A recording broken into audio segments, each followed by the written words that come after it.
To the flag of the United States of America, and to the republic for which it stands, one nation, under God, indivisible, with liberty and justice for all.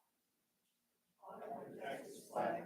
I pledge allegiance to thee, Texas, one state, under God, one indivisible. It ain't taking it to 5, 6, 7 years. We got it. If during the course of the meeting, discussion of any item on the agenda should be held in a closed meeting, the board will conduct a closed meeting in accordance with Texas Open Meetings Act, Texas Government Code, Section 551, subchapters D and E, or Texas Open Meetings Act, Section 418. Before any closed meeting is convened, the presiding officer will publicly identify the section or sections of the act authorizing the closed meeting. The session will be limited to items listed on the agenda. Final votes, action, or decisions will be taken in open meeting. At regular meetings, the board shall hear persons who desire to make comments to the board. Each speaker issue is mentioned and is listed.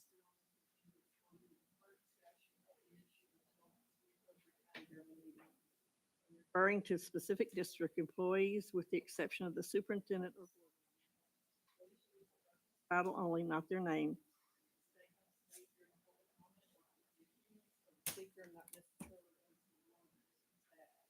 During public comment, please refrain from yelling, using profanity, interrupting other speakers, attacks on the district employees. Liable for their statements. Have anybody who signed up? Thank you. And item number 3 is recognitions. We want to recognize the Cardinal kickers. Chastity. Ms. Decker, if you'd come up, and while you're coming up, I'll just give a little background on this. Every day in our school district, we have just some unsung heroes, whether they're substitute teachers or many of one of our many booster programs or booster groups. We have community members that step up each and every day in a lot of ways to help us get through our days, our weeks, our year. And so Ms. Decker has a very good example of that, and she's going to talk about that a little bit tonight. Can everyone hear me okay? I'll use that. Okay. There are 4 individuals that I would like to thank today. Thank you could never be enough. But as most of you who know me, I've been on maternity leave, and that started in September, which is the middle of football season. And so my team was, we prepared for it as best as we could, but I actually ended up having to leave a little bit earlier. And so in the hospital bed, I'm texting Carrie Foltz, and I'm like, look, they have a game tomorrow. We scrambled, we figured it out. But these women that I'm about to mention, they stepped up. They have dedicated their time, numerous hours after school, after working hours, away from their families to be with my team.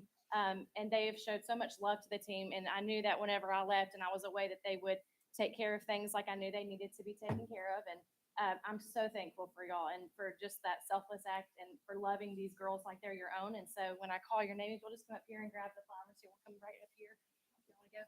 Miss Carrie Foltz, who's been my saving grace.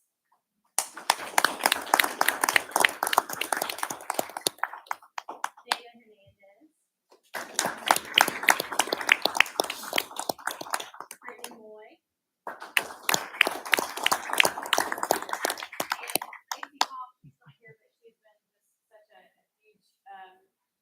Help for us, and so thank you so much. I'm so thankful for all. We're going to get a picture right here with Natasha.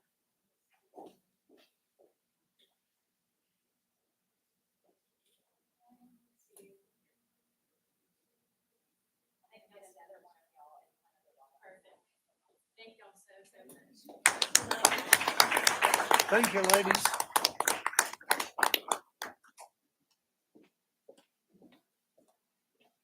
We also want to recognize art students for Christmas card winners. So once again, Bridge City ISD held its annual Christmas card contest, and the results show the remarkable talent of our students. This year, students from Bridge City High School participated in the contest. And our first place winner was Adeline Jones, and Adeline will receive a check for $50, and her card will be used as the district's card.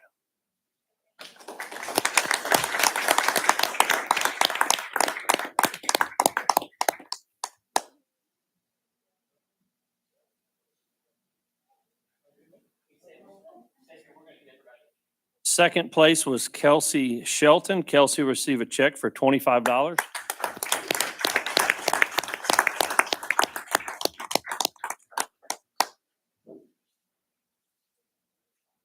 And third place was Jordan Brindley, and Jordan will receive a check for $15.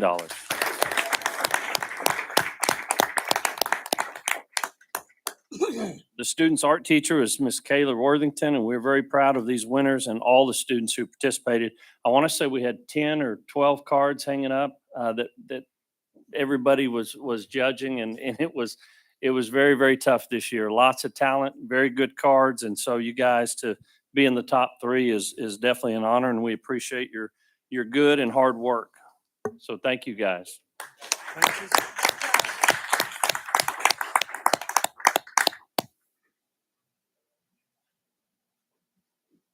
And item number 4 is the annual audit report for the year ending August 31st, 22.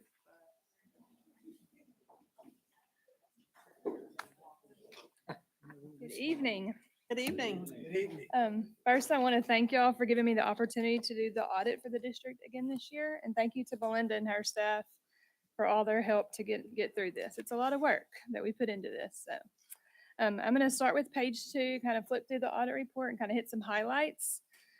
Page 2 is our auditor's opinion, and it says that we have audited the accompanying financial statements of the governmental activities, each major fund, and the aggregate remaining fund information of Bridge City Independent School District as of and for the year ended August 31st, 2022.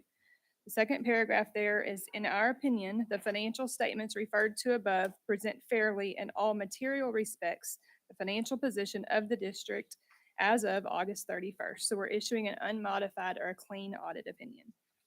So on the financial statements, we're going to start with page 14. This is Exhibit C1. This is the balance sheet for the governmental funds. So the first column there is the general fund. If you look toward the bottom, this is our total fund balance. This is probably the number y'all are most interested in. So at August 31st, we had total fund balance of $21,600,000. Of that, $10 million is assigned. So we've assigned $8 million to construction and $2 million is other assigned fund balance. So our unassigned is $11,600,000. The second column, there's all the other funds combined is total fund balance of $2,289,000. And if you'll notice there, the bulk of that is restricted by federal grants or for debt service, retirement of long-term debt. So our total governmental funds fund balance at August 31st was $23,890,000. So flipping over to page 16, Exhibit C3, revenues, expenditures, and changes in fund balance. The third line from the bottom there shows our net change. So the general fund had an increase of $2,445,000. So I kind of wanted to break down to you guys why we have a $2.4 million increase. So part of that comes from Hurricane Laura, the extraordinary items that's related to Laura. So we had insurance proceeds come in during the year of $817,000, spent $500,000. So we had an increase from Laura of about $315,000. Then we also had an increase in our federal and state or other grant revenue of like $1.2 million. So, and that's mostly COVID and some Hurricane Harvey money that came in. So by increased federal revenue, we were able to move some of our expenditures from general fund to these federal funds. So that is, that's the bulk of the increase. So I just wanted to point out that this isn't something that's going to happen year after year after year. It's a one-time thing. And then there was also an increase in state revenue for a prior year settle up, and that was on some property tax audit that came back, and so they increased revenue there. So the other funds had a total increase of $632,000 for a total increase overall in the governmental funds of $3,078,000. So on the notes, we'll just hit some highlights again, starting on page 31 is our deposits and investments. So at August 31st, the carrying amount of the district's deposits was 1,750,000. The next page, page 32, the investments in Tex Pool and Lone Star at August 31st was 23,523,000. And then a few pages over, page 30, oh, I'm sorry, I missed page 35. So this is our capital asset activity. So we had building and improvements additions. I just wanted to point out that 5,453,000, that's made up of the 2 new roofs from Hurricane Laura at BCE and BCI, and I think those were a little over $1 million. And then the rest of it is mostly going to be the athletic complex improvements. And then the equipment, 770,000, the bulk of that was made up of the LED lights at the athletic complex and then also fencing. So our net, so we added $6 million in fixed assets this year, but our net governmental activities capital assets net of depreciation at the end of the year was 39,528,000. And then on the next page, page 36, is our debt. Bonds payable. So as you guys know, we had the maintenance tax note issued in 2022, and it was $3.9 million. So our total district obligations at the end of the year was $15,981,000. The only other thing I wanted to go over is the next to last page, I think toward the end is page 81. And this is our schedule of expenditures of federal awards, Exhibit K1. And I kind of touched on it a little bit, but our total expenditures was $4,016,000. And so I compared that to last year, and we're up $900,000. So $532,000 was a Restart Hurricane Harvey grant. And then the rest of it is going to be COVID funding. But then last year we were up $900,000. So if you go to pre-COVID, we're like over $2 million. I mean, that $2 million was about where we were before COVID. So this $4 million is not a normal school year. So, but it's a good thing. So, but anyways, do you guys have any questions? Melinda, how many copies do we need to sign?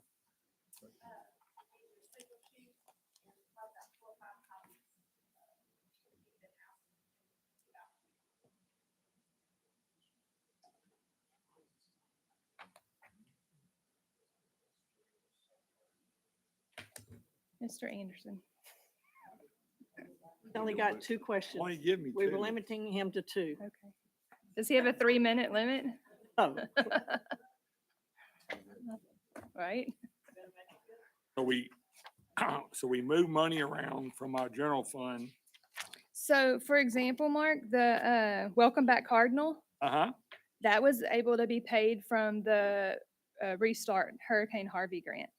So that was moved from general fund to the federal grant fund. Biggest one. That's probably the biggest one. that's 2. Oh, that was it. You're right. President has Gary. spoken. You've always done a great job. We Thank you, appreciate Gary. it. Thank y'all. Thank you so Can I much. say thank you? That's not a question. What I was going, this is a comment, it's not a question. That just means that next year, those funds will have to come out of our general budget, general fund.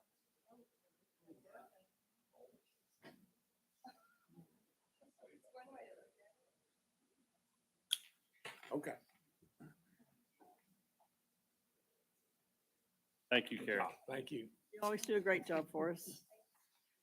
Agenda item 5 is consent action items. I'll give you a minute to look over those. 7 through 57.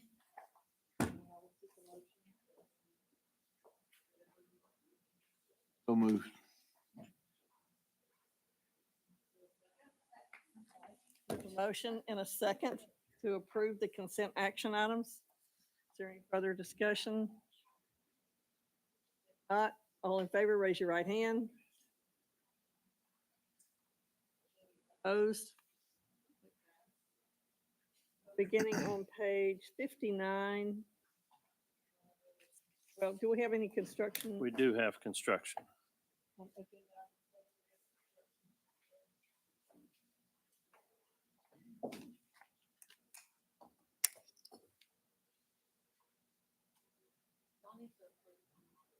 I'm sorry. We're going to back up a minute and I'll seek a motion that we approve the audit. Second. Motion and a second to approve the audit as presented. Other discussion? Not all in favor, raise your right hand. Opposed? Thank you.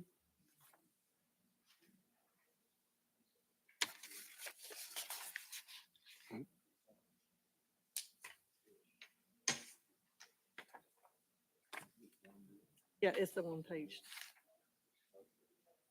Oh, yeah. That's-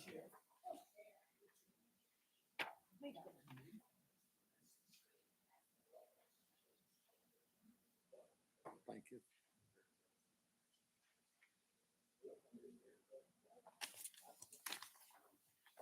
Okay, did everybody get one of these? I may have. No, they were. I may need them over there, a couple. I need one. Just one? Oh, one of these is all we needed.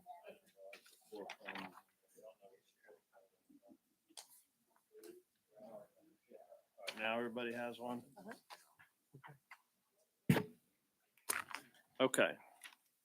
So you can see by the picture, most of the building is up.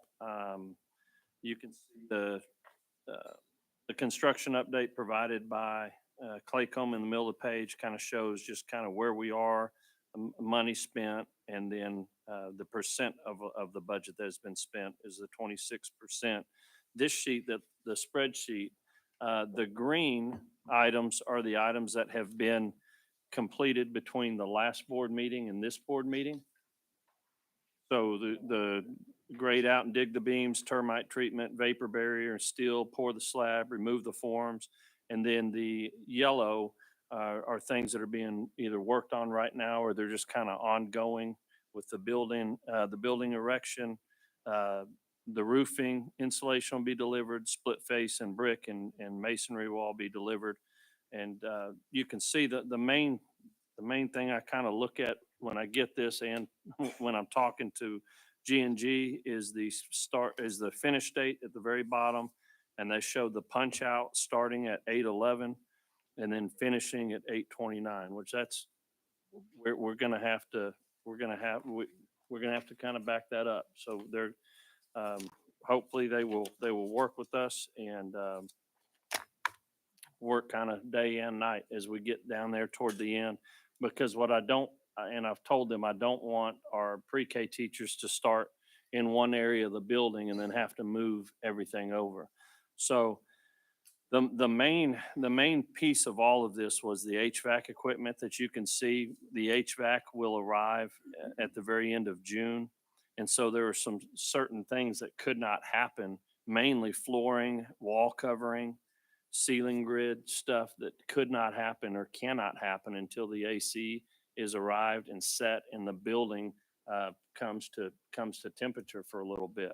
And so that has been the main push. The other reason kind of for the pushback was hitting the fiber that, at the very beginning of the project and then going back and waiting a couple weeks for that next company to come in and do a very detailed subsurface plan for us. And so and it was very helpful because they did find a couple more things that undoubtedly we would have hit. And so those are kind of, but it hasn't moved a whole lot. So I feel okay up to this point. Really, it all hangs in that HVAC arrival. And so, but still shows that beginning punch out would be complete before we start school. So it's closer than I want it to be, but we will continue working with them. It did move a month at least or 6 It moved weeks. about 2 weeks. Yep, August? it was early August. I'll have to go back and look at the first update we got. But again, the 2 weeks at the beginning, 2 of the weeks, and then the HVAC, Claycomb working with their HVAC engineers and trying to figure out exactly what we need on that building. and then they've got a 36 week lead time. Now, that's what they tell us, 36-week lead time, and they tell us worst case scenario. They've said a lot of times we'll get that stuff in 3 or 4 weeks faster than that. So if that happens, then all of this stuff moves up and we're going to be okay. So we'll get, as we get closer to the HVAC arrival, we'll know a little bit more on that. Yes, it's been ordered. It was ordered, Joseph, was it 2 weeks ago? After our last OACM meeting, which I believe was 2 weeks ago. Yeah, it wasn't last week. It was 2 weeks ago. So it got, I want to say it got ordered Friday, not last week, but the week. That is the 36-week lead time that they put in on the calendar.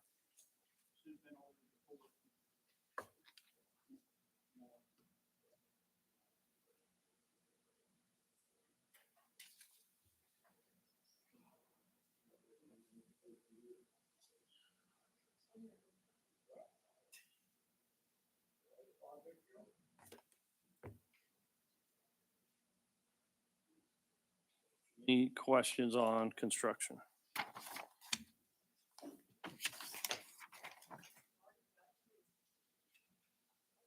I'm glad to see metal. I'll make a comment. Like you said, you can't have those teachers across the year.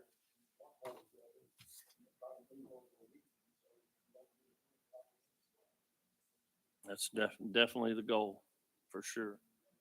Or again, worst case scenario, they start in that other wing. They don't set their classrooms up, like they would, and then all the teachers will come together and move them over a weekend.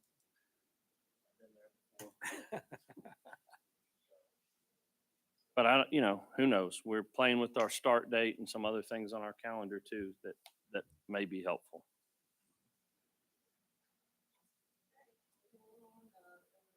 Item 8, finance. Starting on 59. There's 2 of those. Bridge City High School fishing team has received the following sponsorships: $300 from K&C Pawn Shop and $100 from Sherry Parrish.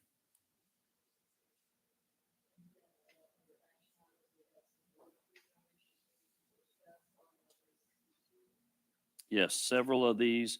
Bridge City ISD has received $4,160 in grant funds from the Ed Rachel Foundation to support the following teachers' educational needs: $540 to Thomas Nichols for storage for robotics, $600 to Kim Sinsat for art supplies, $480 to Rachel LeBlue for math resources and manipulatives, $600 to Kayla Worthington for graphics drawing tablets, $600 to Christy Bradley for flexible seating, $600 to Michelle Boudreau for interactive math games, $150 to Sally Woolley for library books, $590 to Kylie Bradley for home economic supplies and seating. And then Bridge City High School Athletics received the following donations from the Booster Club: $2,740.35 to purchase boys' soccer uniforms and $1,131.57 to purchase boys' soccer custom tops. Motion that we approve these donations. And second, any further I'm just curious, maybe on.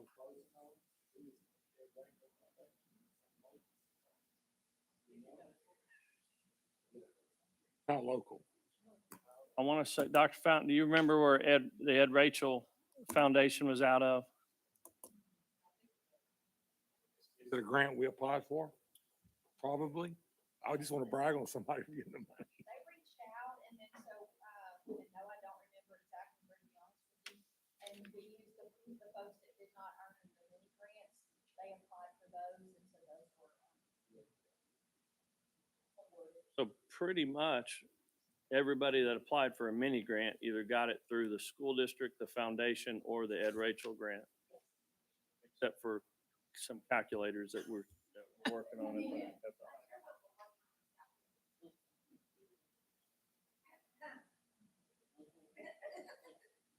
Okay, we have a motion and a second.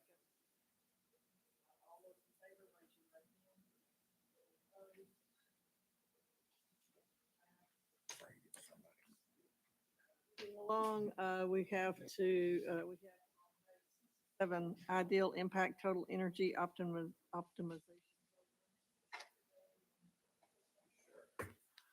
Jesse, right on time, man. Come on in. So, Wes McDaniel, founder and CEO of Ideal Impact, is here with us tonight, and Jesse Aguilera, he's in partnership development. I'm not going to steal all their thunder, but basically what Ideal Impact is, they are a Christian nonprofit program that has put billions back into the budgets, the operation budgets of school districts and churches all over Texas.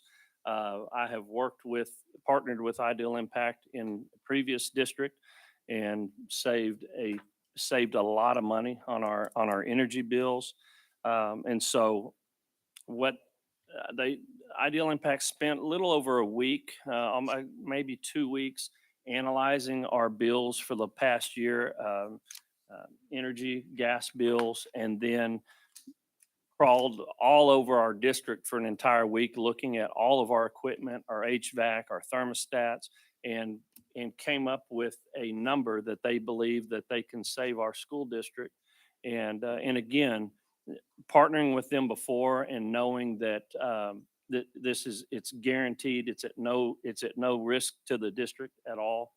And the faster we moved on this, the faster the savings start. I believe, and you guys can correct me if I'm wrong, that this might be able to happen over Christmas if it were approved tonight. So that was kind of the reason I don't want to say rush, but that's why this is coming to you tonight. But again, the faster that we get going with this, the faster we start saving our district a lot of money. And so I'm going to turn it over to Wes and Jesse, and appreciate you guys being here tonight.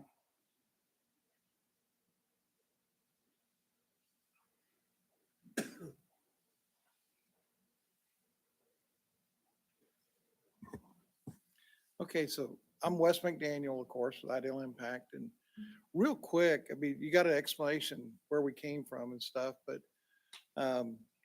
back in 2013, well, my last organization had grown really big, grew to 50 offices across 6 countries. And I really talked to my wife back in 2009, and I said, I really thought God wanted me to step out in faith and resign my job and give back. And the first thing she said was, do you realize we're in a recession? Yeah, 2009. Yeah. And she said, you know, we'd sold to a bigger and bigger company. So I was senior executive of a company with 130,000 employees across 180 countries. And she said, they pay you a lot of money. Why don't you stay after you retire? And then she said, if you prayed about it, have you sought wise counsel?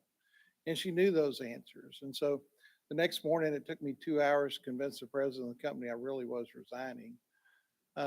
But that's where we came from. And our first mission was creating $1 billion for Christian ministry. And so it was kind of amazing as we started. That first year we capped salaries at $20,000 a year. And I said, okay, it's going to mean I'm the only employee.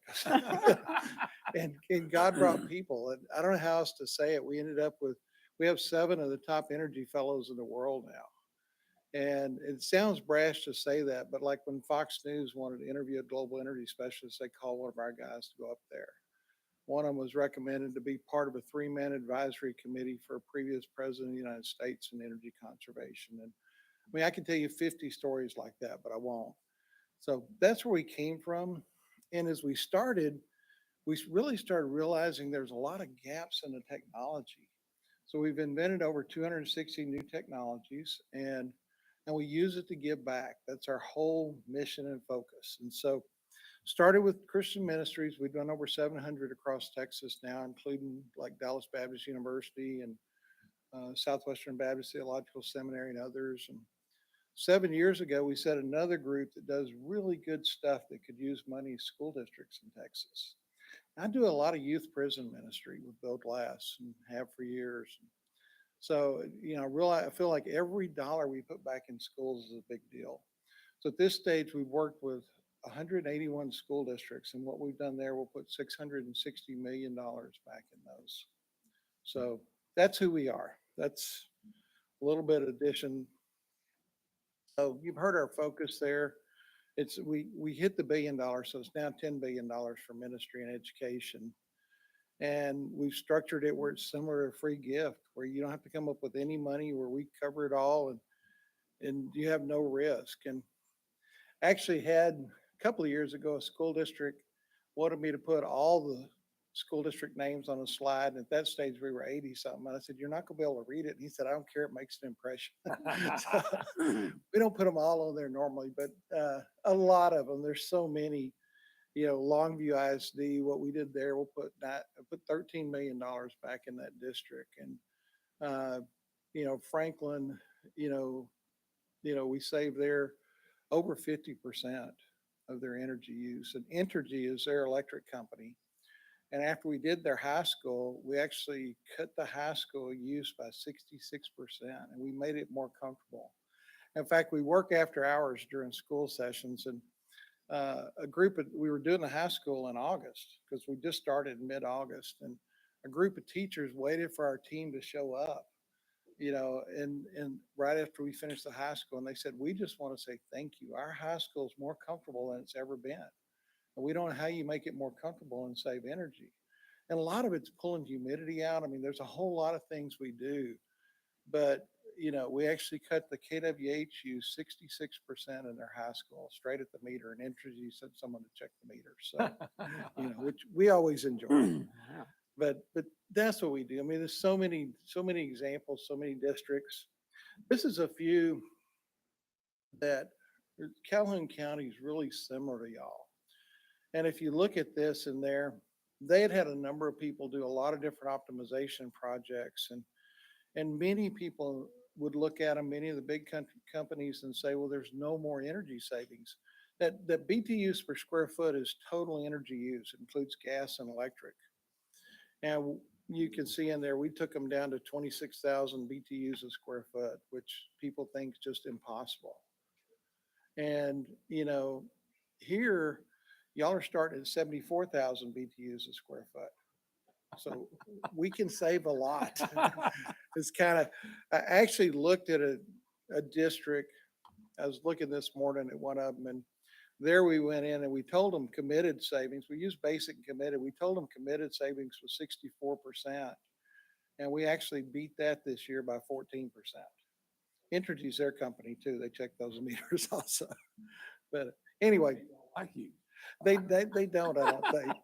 But ERCOT actually likes us a lot because we save so much on the grid, and they've actually sent letters to some of our districts thanking them for how much they saved off the grid. And teachers love us. As you pull down humidity and you improve comfort.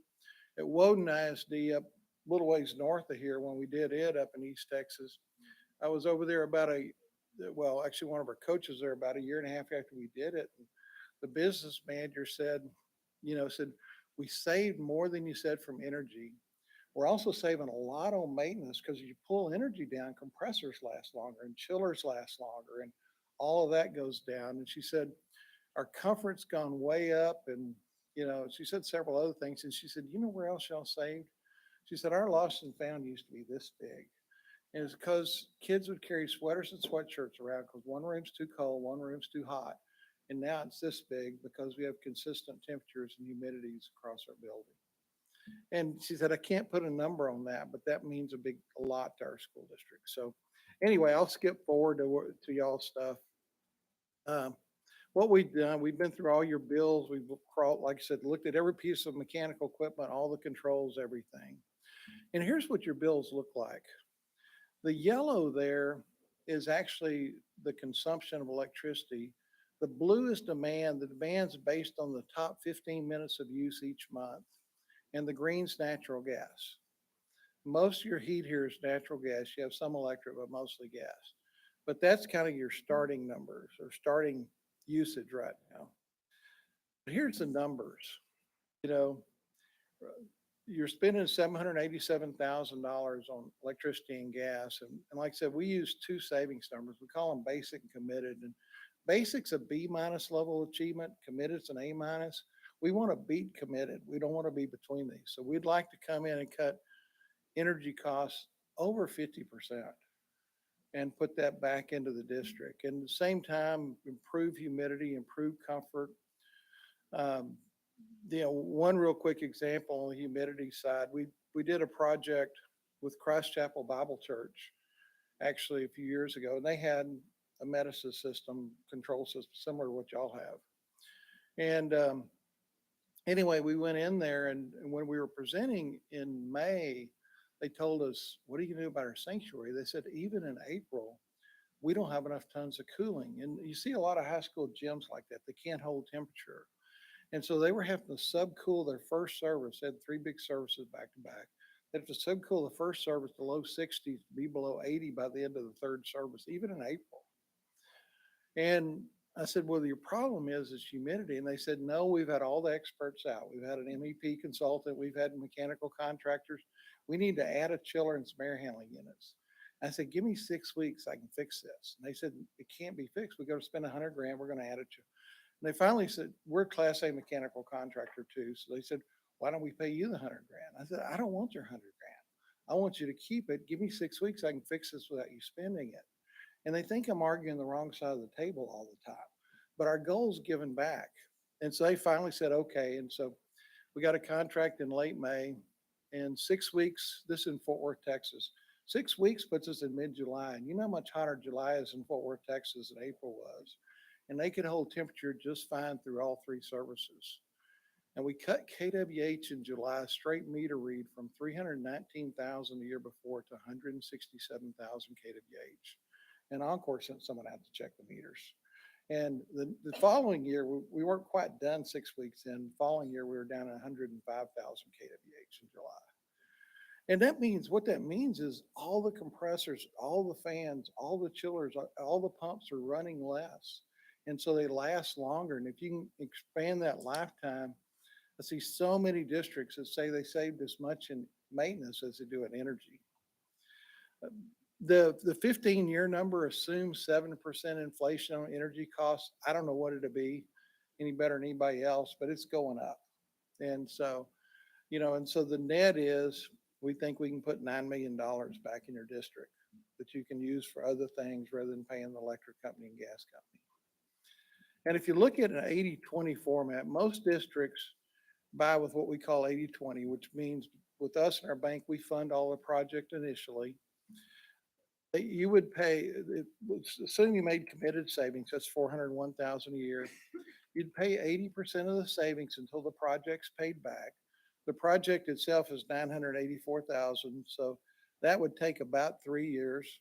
So far, the fastest one to pay off is Burkeville, just up north on the border. They did it in 2 years, 4 months.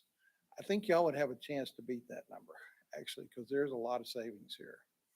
And then you would keep 20% of the savings, and then after it's paid off, you keep all the savings.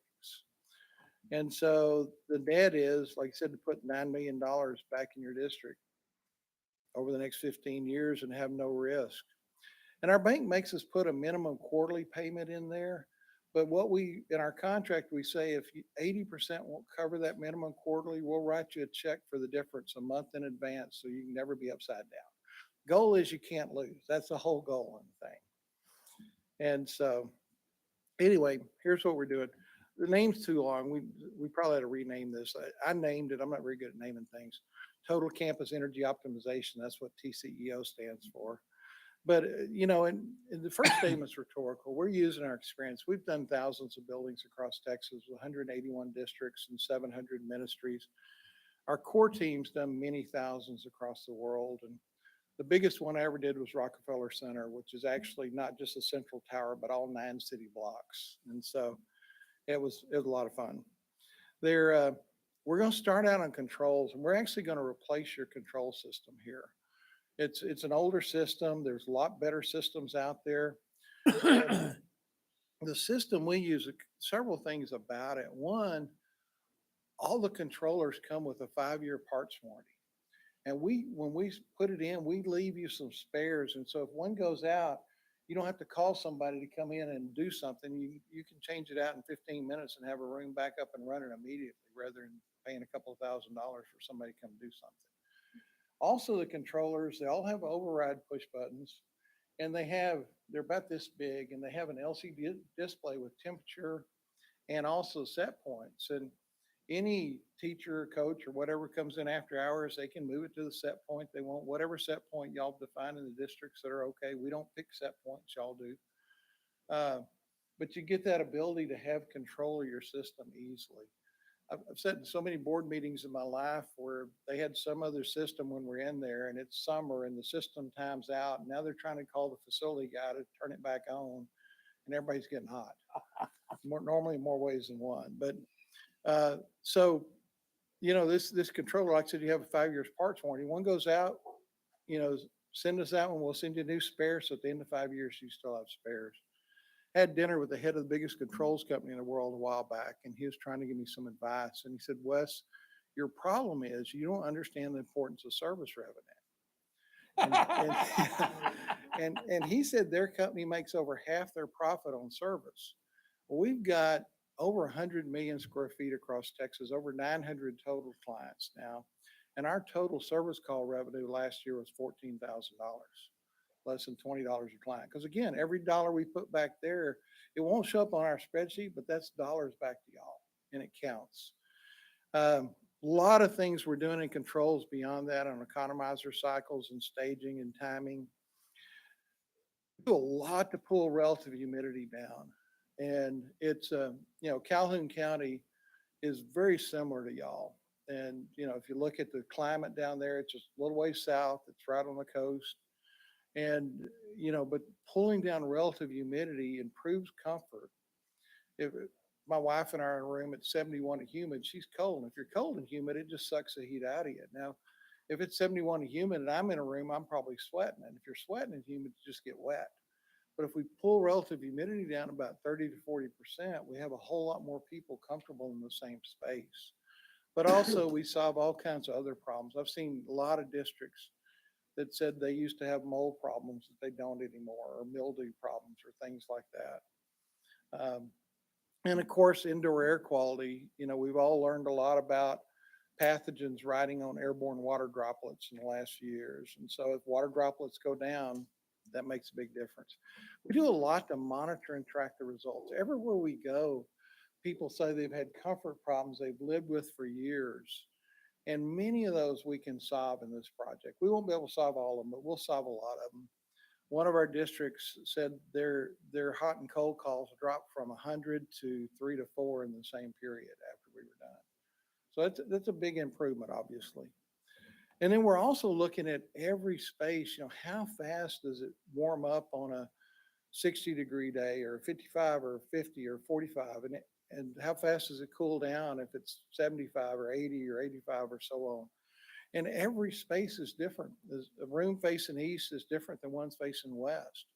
And you really, if you're going to optimize it, you need to know how do you get it comfortable before people get there and to save the most energy. And so we do a lot on that. Like I said, we're a Class A mechanical contractor. We do all the work with our own forces. We don't sub anything because we can control quality a lot better with our own people. And one of the things we'll do is every piece of HVAC equipment, you have 329, we're going to go through all of those and optimize them from an energy standpoint. And this part's a big deal because if you don't optimize those, you could put all the controls in you want and you're still controlling bad stuff. And then we talked about controls. Every district I've done has zoning issues somewhere, and we can solve a lot of those in the project. We have a weatherization team that does full weatherization on all buildings because you stop infiltration of outside air. That stops humidity and temperature and comfort problems. A big deal is Campus Optimizer. And as we started this became obvious, and it's actually patented, and the concepts behind it are patented. But if you look at typical district, this is actually your piece of equipment, but 329 pieces of equipment. Typically, if there's a schedule change, people will notify the facility department somehow. Normally, a teacher or coach will call the principal secretary. She'll notify them with a work order or phone call or text or whatever. And then the facility department's going through and changing schedules and times. They got to change the chiller and the pumps and all the different parts. Now, You have 329 pieces of mechanical equipment. We didn't count the rooms, but you've got more than you have equipment. So we just said 360 for an estimate. Events, a teacher in her classroom's an event or a game or practice or a meeting. And so 400 events. Just managing this is a huge job for the facility department, trying to keep up. Ideally, every change they make, they're trying to say, how do I pull down electricity use? Now, how do I pull down natural gas? How do I pull down that top 15 minutes a month? Because that's a big part of your bill. By now, even if you have a math genius trying to do this, you can't do it. There's just too many variables because it's that top 15 minutes of demand per month for each meter. How do I reduce relative humidity? And again, that's another one that's just extremely complex. Improving indoor air quality. To do it well, you need to know the ramp times of every room and every weather pattern. And every weather pattern change, you should be reprogramming everything, which is impossible. I've lived in Texas all my life. Part of the time on the Gulf Coast, actually down in Freeport, Lake Jackson area, Clute actually, but y'all probably know where Clute is. Most people don't, but that's where I lived. And the rest of the time in DFW, and the weather in Texas is nuts. It changes really fast. We'll have these days just like now. A few days ago it was really warm and, now it's cold. Yeah. And it went across the state and went really deep this time. And so every time you do that, you should be changing, like I said, everything. And it's impossible. You'd have to have lots of people, lots of expertise. You've got multiple meters, you've got multiple rate schedules on those meters. Here's how Campus Optimizer works. It's set up where, in a lot of our districts, the principal secretary, rather than calling, they'll just push a first software push button and it uploads the schedule change, whatever it is. And they can still call and the facility department can do it, but it's just click a mouse and it will upload the schedule change. The second push button brings in the next 7-day weather forecast. It's already got all the equipment, all the rooms, all the times, ramps, and everything built into it, all the rate schedules. It runs a 20-level mathematical matrix to optimize all of that. And the third push button sends all the changes out into all the controllers that need to be made. So every unit now is optimized. And you can even set it to be automated where it goes every night at 2 a.m. and just do any changes that happen that have to be done that day. This is a huge thing and it makes a huge difference both in comfort and humidity issues and in energy, obviously, and just in time savings. So that's Campus Optimizer. Like I said, the other thing is when I first started out of engineering school, I designed pacemakers, which is just a little control system for the heart.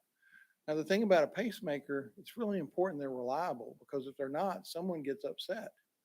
And, not for very long most of the time. My wife always tells, don't do engineering humor. So I'm sorry, I apologize there. But, it's reliability was a big deal. And with controllers, it's a big deal. You don't want a controller that's relying on some central thing to be working the moment it's got to work. And so we send all the changes out in the controllers to where even if you lost power in half the building, the other half of the building's going to run properly. When we had the big freeze a year and a half ago, our fellows got together the week before because we could see the freeze was coming. And we looked at what can we do to minimize pipe bursts. And we put those in place with all of our clients and took it out after the freeze. And we don't know how many pipe bursts we save. If you lost power, you lost power. But I know we saved thousands across the state. And then we start training with the first project meeting and key people first, and then we step out from there. We've had districts that have said, can you train some of our maintenance people on basic air conditioning maintenance? Because they knew a little more, that would help save money too. Other ones are already in good shape there. One thing we love to do, and we really beefed this up in the last year or so, but we don't do homes, but my home, I live in Grapevine, Texas, with about 2,500 square feet, and my electric bill 7 months a year is $50-something or less. Most people pay more than that.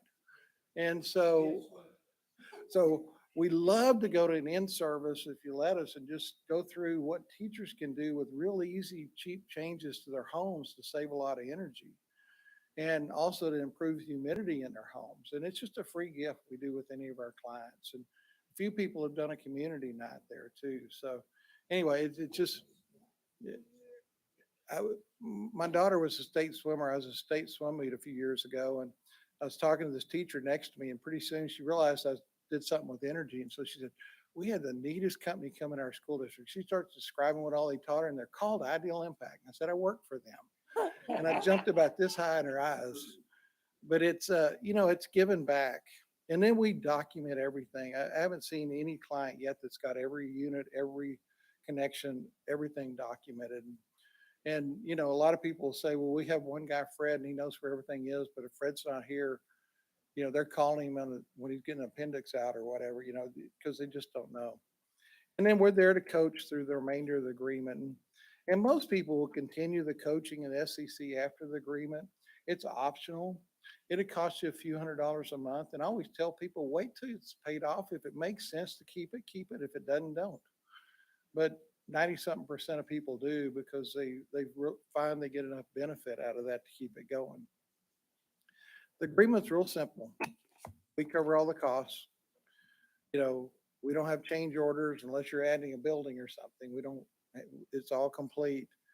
Each month we get your bills and we adjust for weather, but we give you all those adjustments so you can do them as easy as we can, just National Weather Service data and your bill data. I've never had a savings fight. And to me, the best way to be above reproach is be transparent. And so just, if you got all the numbers, it's easy. And then we always calculate your savings based on your actual rates, because of course that's what you saved. If you can't see savings at the meter, you're not saving. I don't care what's going on. And then you pay 80% quarterly until it's paid off and you keep the rest. And I'm going to flip through these examples real fast, but when this started, I was vice chairman of deacons at Church of the Cross in Grapevine. And my pastor said, can you do our church? And I said, sure. And he said, I didn't know if you'd do anything this little. And I said, well, we're here to give back. And he said, well, our building's only 9 years old and it's built to be energy efficient. We have a great director of operations. He said, there's probably no savings. I said, it may not be, but let's do a free audit and see. And we came back with 25% basic savings and 34% committed. And he felt like basic was optimistic and 34% was a dream. And he said, basic's about $2,000 a month. He said, how long will it take you to get there? And that stage we just started. We were 4 people. Now we're 130 people, but we were 4 back then. And I said, give me about 5 months. And he said, what about committed? That's $2,700 a month. I said, give me a little longer. But you can see here by month 5, we broke $2,000 in savings. By month 6, we're over 50%. And I actually had lunch with our director of finance right before COVID. And he said, because of what y'all did here, we're saving about 60% a year. And to our church, that's a big deal. $60,000 a year. And they're going to flip through these real fast. Watts Chapel's biggest Methodist church in Tarrant County. And you can see they're saving about $10,000 a month. By the end, First United Methodist Richardson, built to be the most efficient church you could build. In fact, they told us they were only 5 years old and people would tour them to see how energy efficient they are. And one of the trustees stood up and said, look, I build big buildings in Dallas. You can't save 40-something% here. And we did. Sweeney had just done a 20-year performance contract where they replaced roofs and units and all kinds of stuff. And anyway, they felt like 21% was optimistic. And you see we're in the 30s by month 6 and 7. And Stockdale up in the 40s and Franklin, of course, up in the 50s.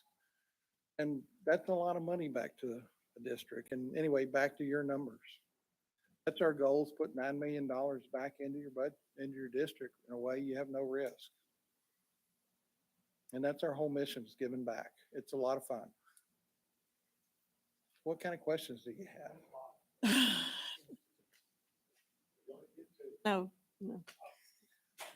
Where are you getting most of this from HVAC? Yeah, most of it there. So it's HVAC, it's weatherization, but it's all wrapped around that basically. Controls, improving systems, demand savings, humidity reduction. No matter what. Excuse me? You're gonna address every control. Every controller we're going to replace.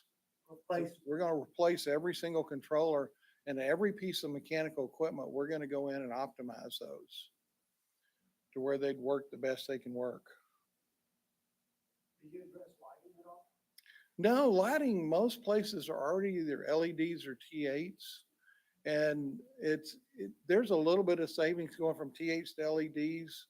But I mean, that's really a different specialty. And I tell people, do this, if you want to do LEDs later, we can help you with that. In fact, many of our districts, we've said, if you want, we can say what's your best replacement for those. Instead of stocking T8, start stocking LEDs. And as they go out, change them out.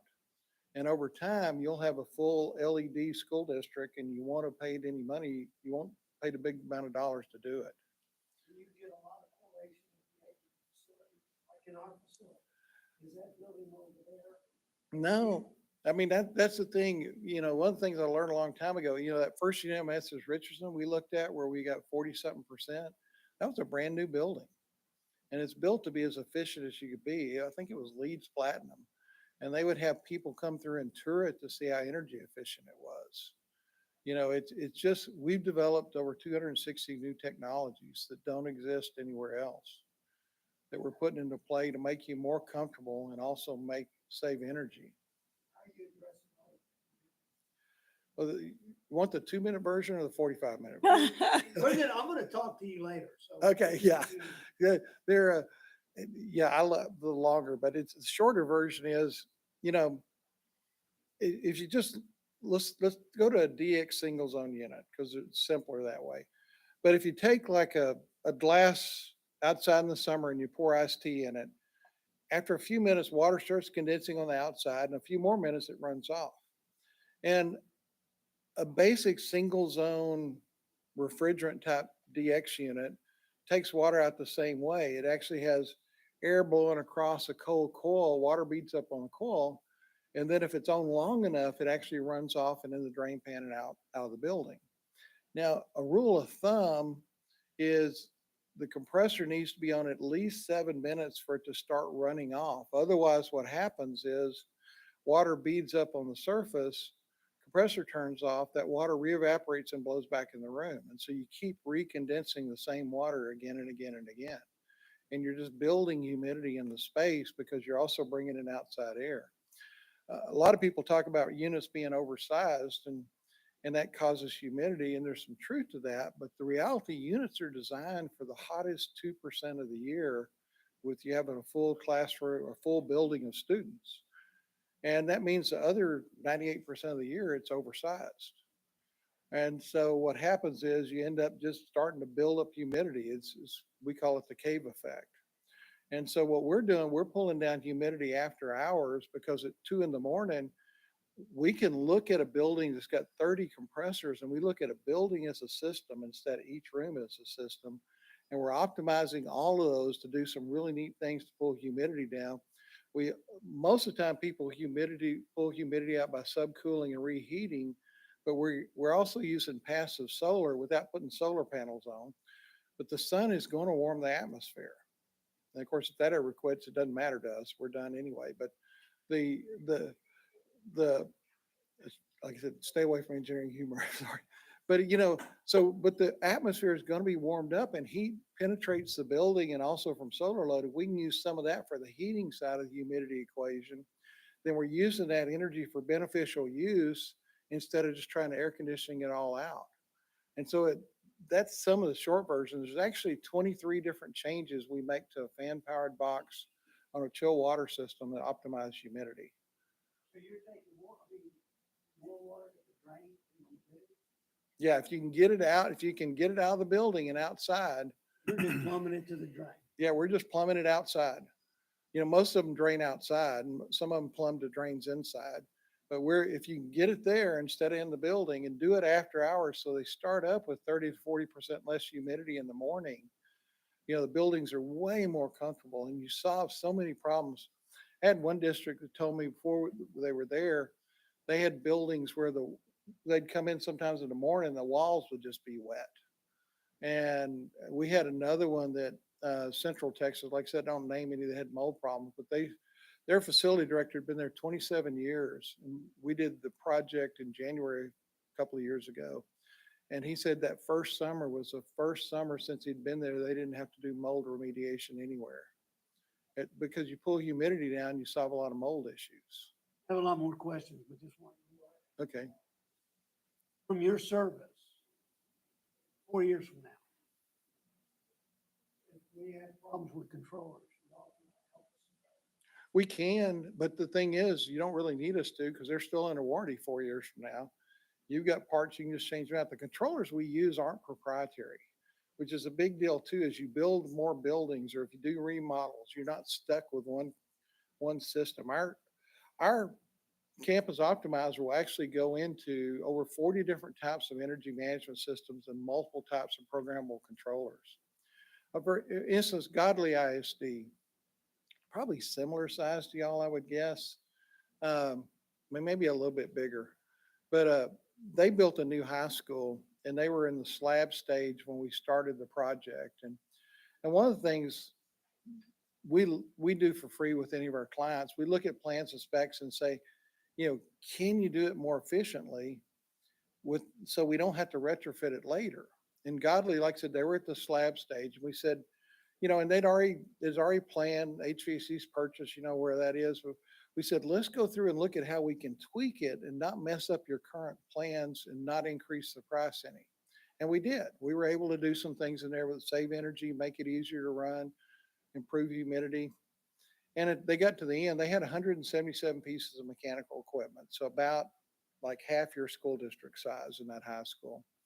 And they said, what would it take now for y'all to come in and expand Campus Optimizer here? And we said, well, because we got it all designed right in the first place, and we don't do new construction. This is, we're not trying to sell work there. We're just trying to hold your costs down and put things in place.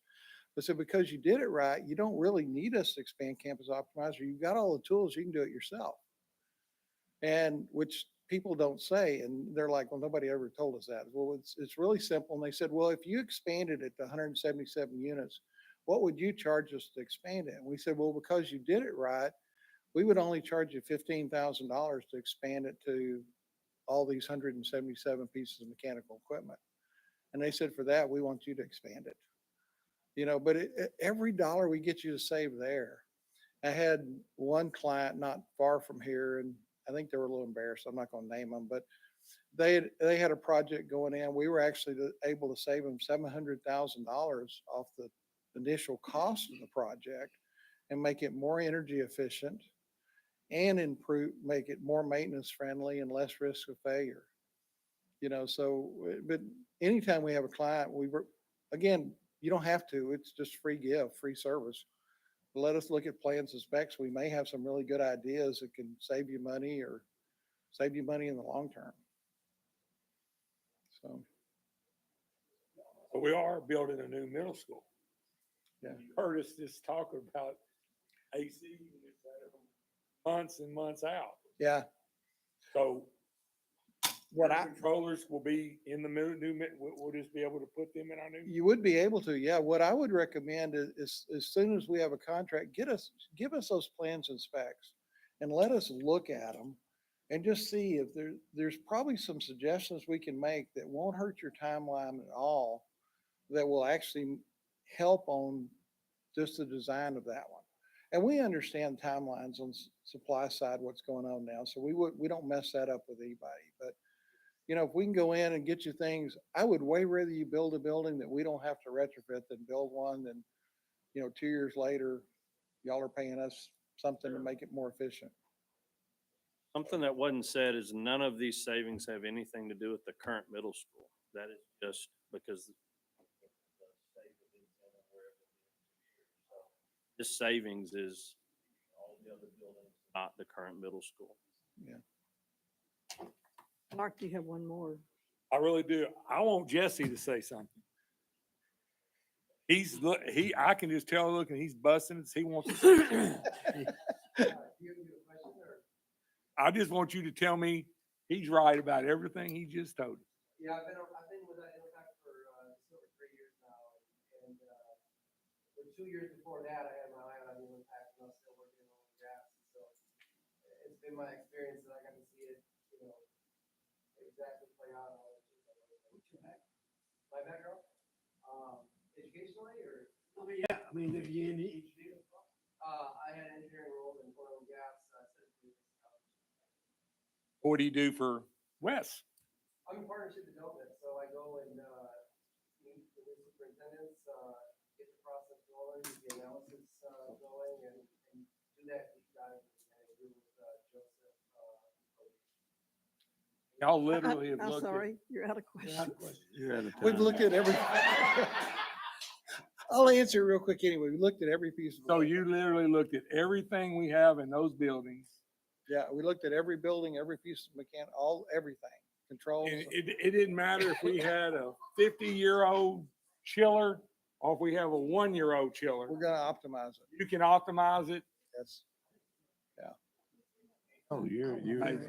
yeah. Guys, I'll say, and it didn't even really dawn on me, but I'll say that in my previous district, when that freeze came through, we had surrounding districts that had to close school to fix pipes. We had one busted pipe and it was outside at the concession stand. Yeah. We had no problems in our campus and resumed school the very next day, so. Yeah, we went to every client, we called them and said, we want to put these changes in for free before this freeze hits, and we'll take them out for free. But if we could save you busting pipes, I mean, it doesn't show up in our numbers, but it's real money to y'all and huge headache savings. We saved money from the first quarter until I left. Is it all computerized once you do all this stuff?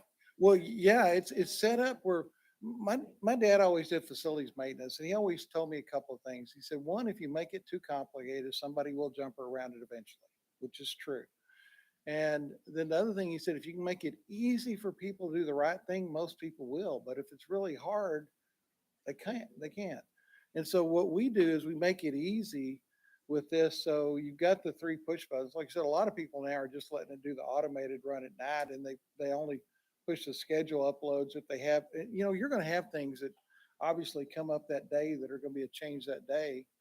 And so you can just push the 3 software push buttons, and it takes care of chillers and boilers and everything. We really like Joseph, so we don't want Joseph to be No, angry at us in about a year. I have, What I ne- don't like is the controls now. Anytime we do any work in the field, we're having to tap the guy in the office also. Yeah. It's a nightmare with our controls now. yeah, the controllers we've got, our guys love it because you can sit there on your cell phone. You can see what's going on with the system. You can be on the roof and see what's going on in the class. You can see what's happening with the chiller. It doesn't take multiple people to do all these things. And then it's just huge. And I have never in my life seen a facility department that has enough people.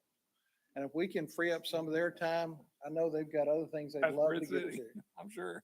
So, You'll look at page 69, there's, we need to have some action to approve the Ideal Impact Services Agreement.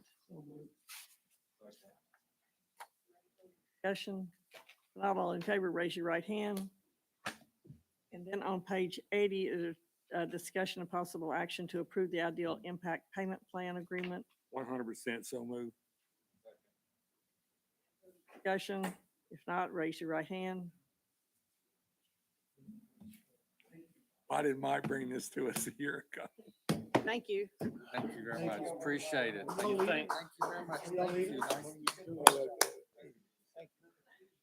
Very informative. Appreciate it. No, y'all, where y'all stand here?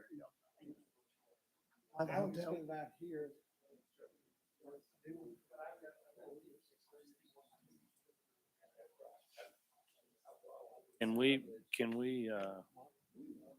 can I give them to you tomorrow? Okay, got them all. Y'all will be here in the morning, right? We'll sign all this tonight and I'll have them to you first thing in the morning. Doesn't matter. Thank you. Appreciate it, Jesse. Thank you very much.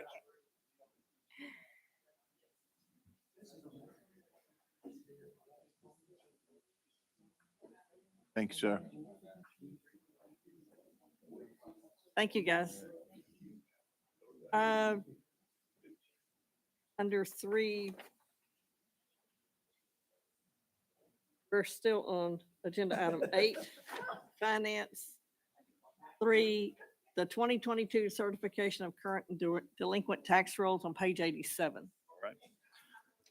Guys, we'll see you at 8:30 in the morning. If you want to come here earlier to my office, that's fine. Thank you. Y'all be careful out there. Thank you, Wes. Nice to meet you. Stay dry.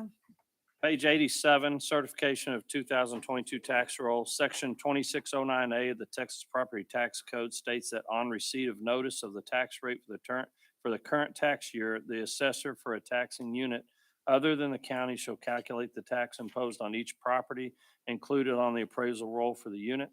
According to 2609E, the assessor shall enter the amount of tax determined as provided by this section in the appraisal roll and submit it to the governing body for a unit for approval. The appraisal roll with amounts of tax entered as approved by the governing body constitutes the unit's tax roll. Copies of certification of the 2022 current tax roll and certification of the 2021 delinquent tax roll as submitted by Karen Fisher, tax assessor collector for Bridge City ISD, are attached for your review, and it's recommended that the board approve the 2022 current and delinquent tax rolls submitted by Karen Fisher. That, and I'll seek a motion. So move. Motion and a second. Is there any further? Not all in favor, raise your right hand. Any opposed? 93 policies, there's some information.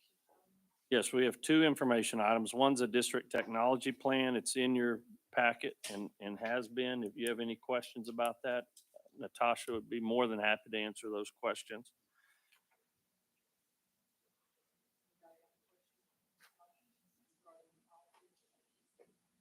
I'm out of questions. In fact, Or out. And you Jerry can't told- borrow anything from that end. Thank you, thank you. Okay, See you in January.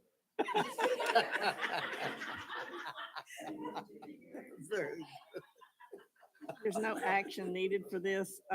Under policy, you have a question, Paul?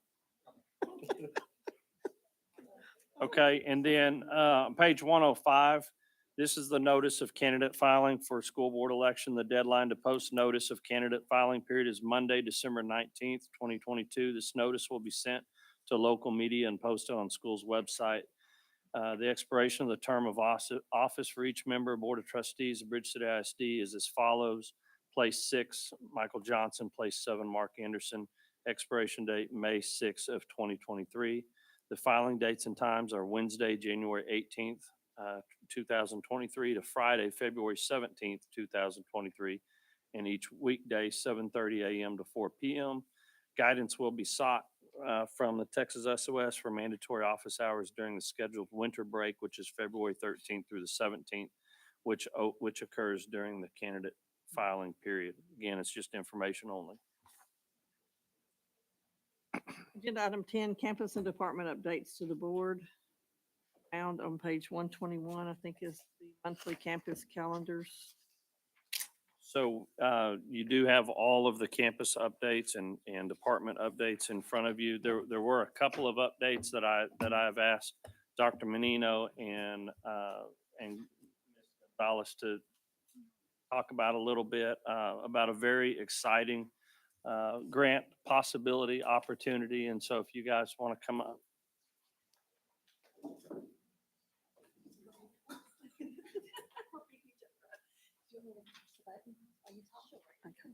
Okay.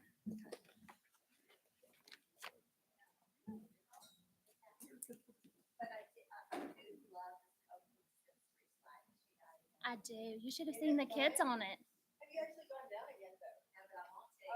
Oh, just come on. It's so much fun. Just grab a kid and go. Grab a kid and go. You don't have to have a kid. Grab a kid in the room and go. Oh. But it is fun. Okay. So, Dr. Menino and I submitted a grant last week. You have this packet. And you have a packet at your desk. We're not going to go through every single page of it, so it's okay. It is entitled the Mental Health Service Professionals Demonstration Grant. Okay, I said I would make it go, but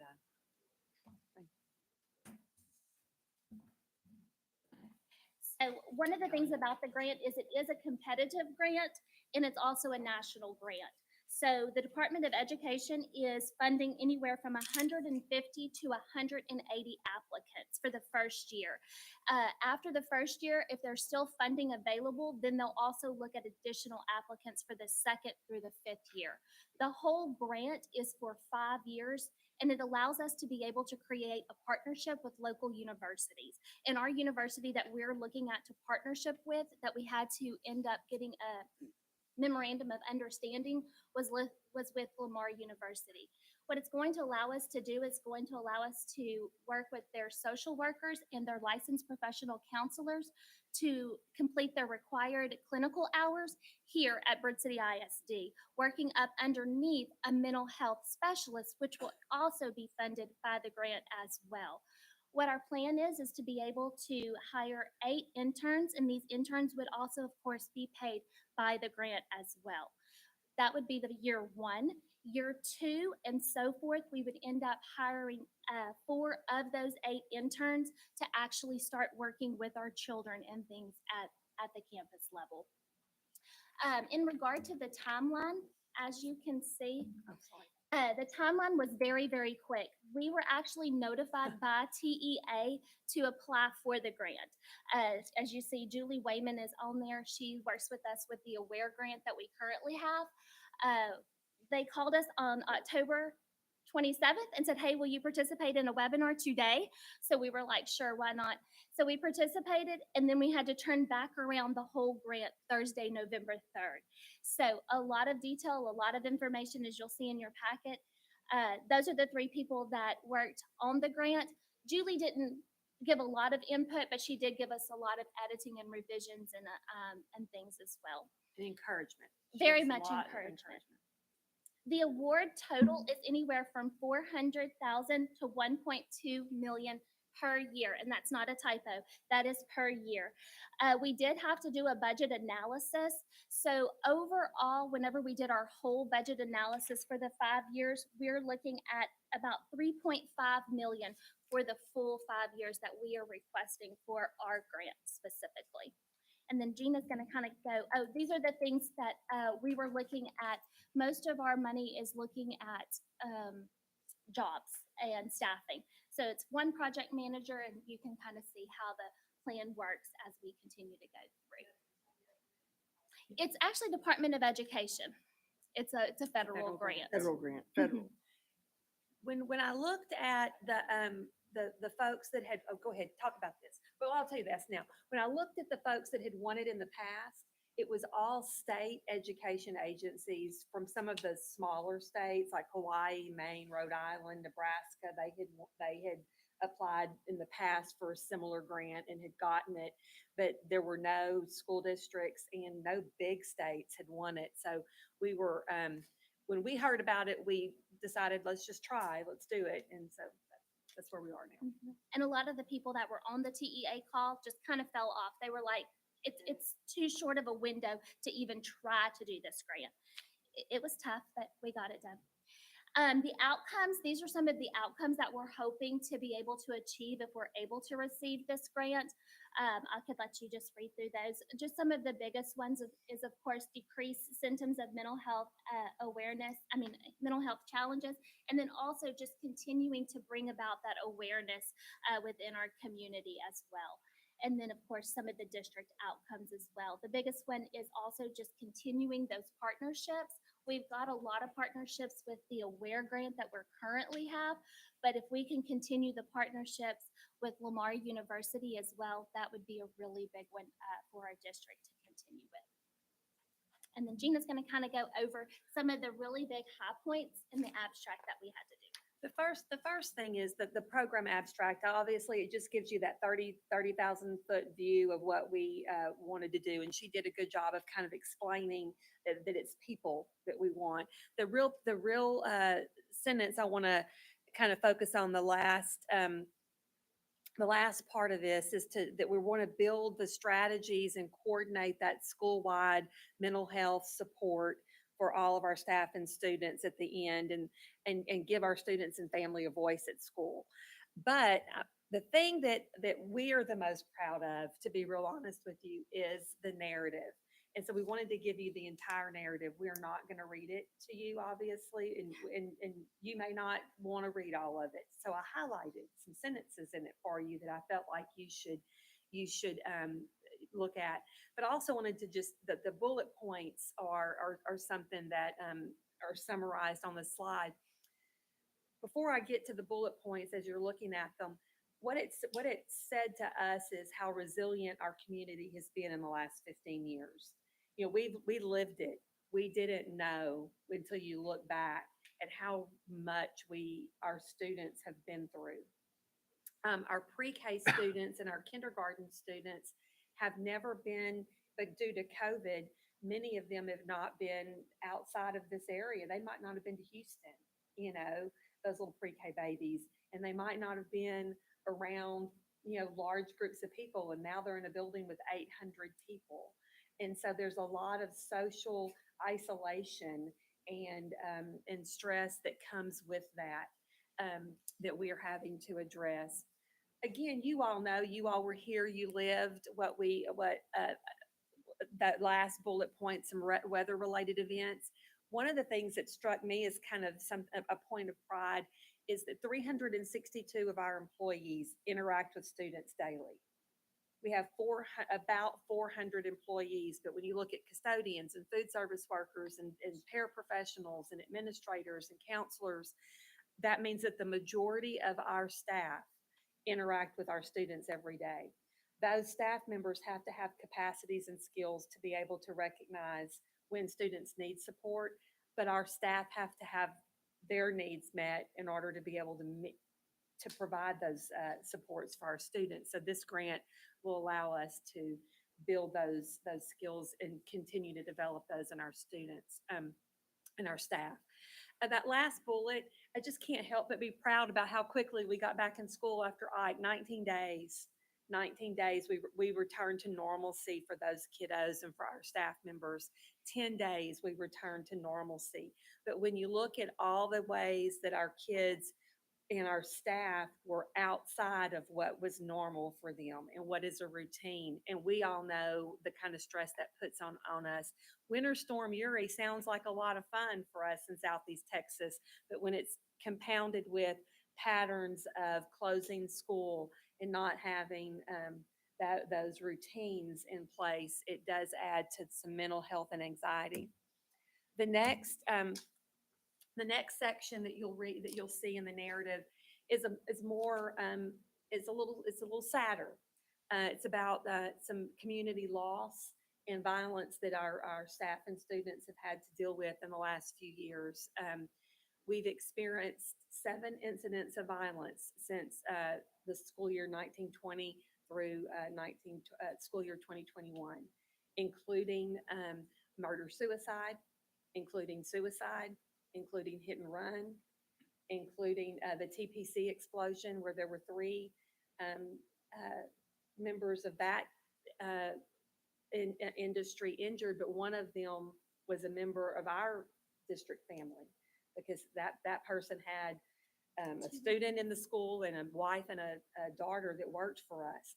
And how many of our employees have sons, daughters, husbands, wives that work in refineries. And so it brought a lot of mental stress to them as well. A phrase that was used a lot is Southeast Texas is a mental health desert. It's very difficult to to get folks into mental health. There's a long waiting list. We also don't have university preparation programs that provide master's degrees in social work.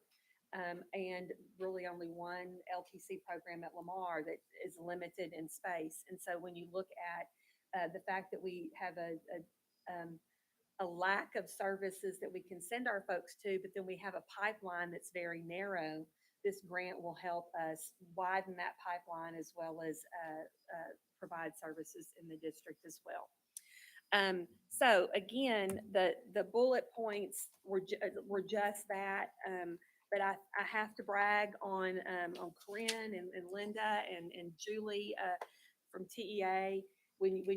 I hope you take the time to read the first 3 pages of the narrative.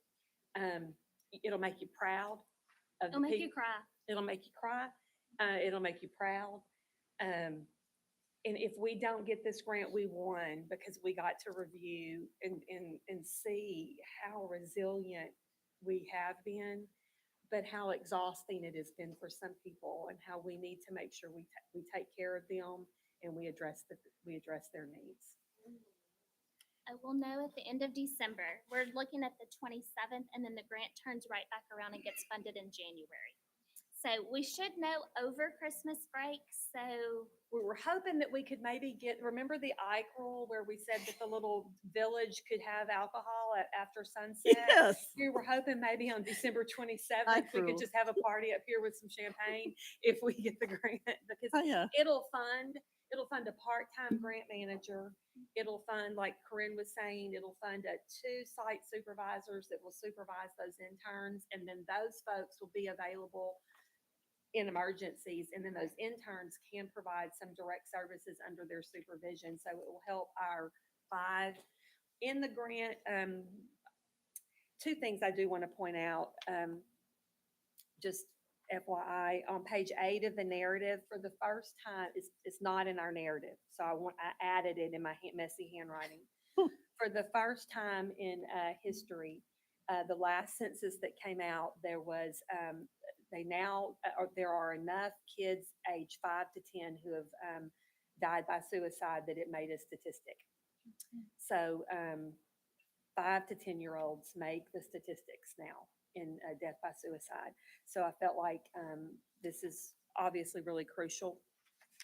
Also, when you look, there's a chart in there that talks about the ratio. I have to do it, make a plug. The ratio of our mental health providers to our student population is within the guidelines of TASB and everything that they recommend. However, when you see that we have, and on the elementary campus, 1 counselor for 800 students. And so this grant would help us fill that gap. the 4 interns would each be able to be at 1 per campus, which would be very, very helpful to help with those ratios. So we'll let y'all know Thank you. in a couple weeks. Good job. You're gonna get it. We're so proud. You're gonna get it. Looks We good. had some Very well TEA. done. We had a good time. We had a good time. TEAs also help. I'll buy the champagne. Dr. Menino, do you want to quickly go Real over? quick, it's just a 1-page, I'll get more, Morris to pass it around. Another, project that we're working on is, wait just a second. I won't do the slides because y'all have a slide in front of you.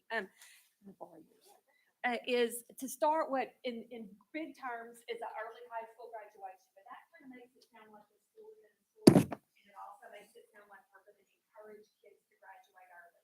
That's not our intention.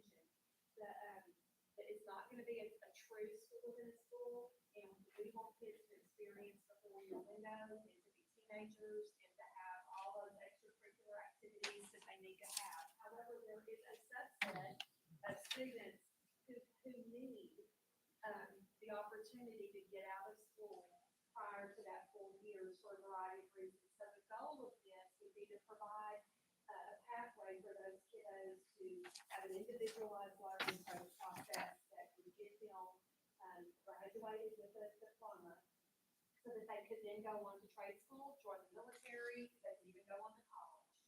Why would they need to do that? Well, there's 3 reasons. You can see them there. I'm just starting at the very bottom. I don't know why I always look at the bottom. They might have been identified as at-risk for dropping out. For example, they might be a 16-year-old eighth grader. So the likelihood that a 16-year-old eighth grader is going to make it through high school is slim. And so when that student was become a ninth grader that has 0 high school credits, they're 16 going on 17 years old during their freshman year, we hope to get them 7 credits. And then now they're 17, on 18 if they're their freshman year, then you can put them through this program and possibly get them out, maybe even with their cohort, identified cohort group in that May, or if not, with that cohort group before, there would be a flow chart to follow. The other thing is maybe that student has parents that are in a situation where their life requires them, they want to join the military, or something's happened in their life, they need to get a job in So that's that second bullet. And then the third bullet is those kiddos who have just completely fallen behind their cohort, and maybe you can just catch them up and they graduate with their cohort at regular May. So then the program design is on the back. I won't read that to you, but there's a process. We would identify kiddos that were through the counselor's office at the middle school and the high school that would meet the criteria. We had intake meetings with them and discussed with them this plan, this process, and exactly how it would work. We have marking period checks, and kind of contracts. The goal would be, at this point, I've met with a handful of DAP kids, and at this point, I think we've identified 3 kids that might see, that might benefit from this program already. So we're not talking about a ton of kids. We're talking, I mean, 5 would be a lot. However, you don't know as we grow and as our demographics change and the mental health stress, that, you know, exactly. So they're safe from being dropped out. It allows them to have opportunities after school that they would not have if they were dropped out. Dr. Kelly is familiar with this program. It is in a previous district, and I was in contact with the person that worked with him in that district, and they had enough folks that they would actually have a separate graduation for that group of people. If they say it could be in May, or it could be that, you know, maybe you have 5 in February, we could have a February graduation ceremony, so you those 5 folks, at, you know, the boardroom or whatever at this point. So, there's several loose ends to tie up. The goal is to start it in January. Got a couple of calls out, waiting for some more feedback. Dr. Mountain helped me with an application. We're tweaking that now to where it can be used at one piece of paper to be an application, as well as tracking documents that the campuses can use. So, so we all with that. Anybody got any questions? The bottom line is the goal is 0 high school dropouts. And a lot of the students that we're talking about and we're targeting, those are the ones that tend to fall through the cracks. We don't want any of them falling through the cracks. China Spring ISD called this Turn Around and Graduate. And we have modeled this after what they're doing. And she's worked with the lady that led that program for years, at least 10 years that I know of. And so we've got a good foundation for it and a good plan. And it sounds like we've got students that already can benefit. We're moving forward. We're going to see how it looks. We mentioned it to 3 students and they were interested. And so, Kids, you know, Well, so China Spring had some smaller school districts around that came into that program. They would sometimes have 15 to 18 graduates, but maybe 10 to 12 of those would be China Spring students. And others would be surrounding. some of you may have been familiar with Vider ISD, had the Ames campus, the AIMS. And they've now moved that from a separate campus, and it's on their high school campus. And it's run by an assistant principal, but it's similar to this. It's a parallel track, but it's not exactly like we're talking about, but similar. They've really kind of downsized it. And I've talked to that person as well, and we're gonna talk again. So just to see, you know, why, what happened, you know, just look for some potholes that we could avoid or whatever. But ultimately, what we're just trying to do, and we've got the perfect platform already out in DAEP. They use Edgenuity as an online program that's similar to, and it has enough rigor in it that it's legit, you know, and it can, there's coursework you can do through it, as well as you can just take an exam, similar to like a credit by exam. So if a kiddo, say, took English 1 and failed it in their sophomore year, they're now in English 1 and English 2. Depending on how low their failure was in that first English, we could decide, hey, let's put them on Edgenuity and just let them take that test and see if they can meet that credit. And there's some attendance stuff that Miranda, Ms. Brown told me about that China Spring did, where they worked with them on some kids that lost credit due to attendance, and they didn't do what our principals worked with them to do to make up those attendance credits. So we've got some plans that, like Dr. Kelly said, the ultimate goal is to reach those kids that kind of, we thought about it when we're revamping our DAP. got kids out there that you can obviously tell they want to be in VIP, they don't want to be in school, and let's get them out, you know, they want to get out. And then we started seeing all the other ways that to benefit kiddos as well. Thank you. Thank you. Does anybody have any questions for any principals, directors? Principals, directors, y'all have anything that y'all would like to say? You can see my report, our district enrollment, 3,120 students, still up 25 students from this point last year. Our ADA was climbing, and in the last couple of weeks, it took a pretty good hit, especially at the elementary campus with flu. We did a lot of things. Our custodial crews came in on the weekends, and we paid overtime to all our custodial crews to do a deep clean at those campuses. Attendance was up today, and you can see we're still we're a little bit lower than projected, but the spring is typically a little bit better. So I think we'll be where we need to be. This Thursday, there's a Tom the Turkey play at the intermediate campus. That's at 10 o'clock in the morning. Typically, our lunch tours are at 11. So, but that plays at 10. Do we want to go from the play directly into a classroom or two, directly to lunch and have lunch at 11, or how?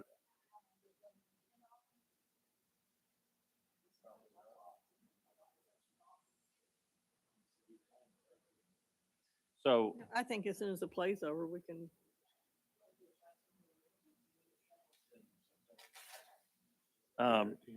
if plays at 10, or we'll probably, how long is the play?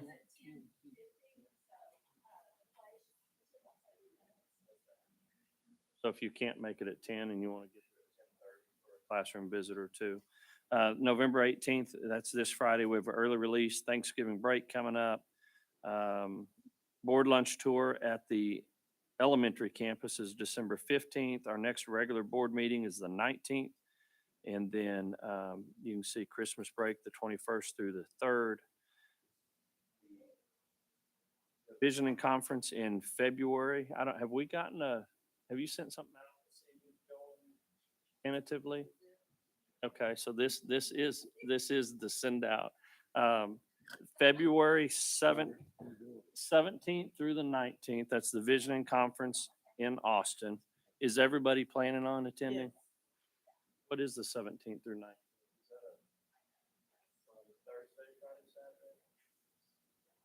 And then, yes, Gotta go support you.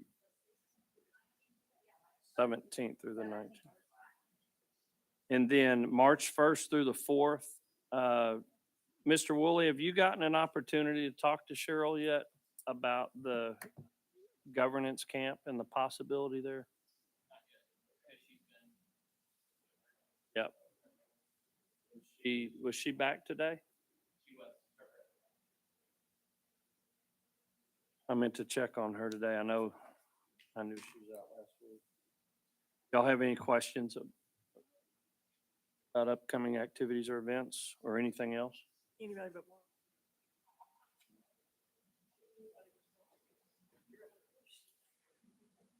Can I find a way to buy some back? Phone a friend or something? Bye. Principals, what you heard from Wes McDaniel tonight is pretty much what the meeting is about in the morning. Directors, that's what we talked about in core this morning. It's just about getting everybody on the same page and helping them realize what we're trying to do. Their number one goal is comfort. Their number two goal is saving. So we're not, and they know this, and they knew this from my previous district. We're not going to not be comfortable to save money. Our folks are going to be comfortable, one, and the savings will come because they're just really, really good at what they do. But I want to get that out there and just let you know that we're not going to sweat in the summer or freeze in the winter to save money. That's not what it's about. And it's just, about getting everybody to just hear that same message so you can relay that to the staff. That's what tomorrow's about at 8:30, hopefully about 9:15. We'll meet in here about 9:15. That should wrap up. All right, I see thank no- you, guys. There's no reason to go into closed session, so we won't reconvene, so We'll move. one favor, say aye. Aye. Tasha, We could raise, Tasha, I need to. we could probably save some money. That's what that control. Yeah, Thank you, we Mayor. could, we could raise money selling questions tomorrow. I know.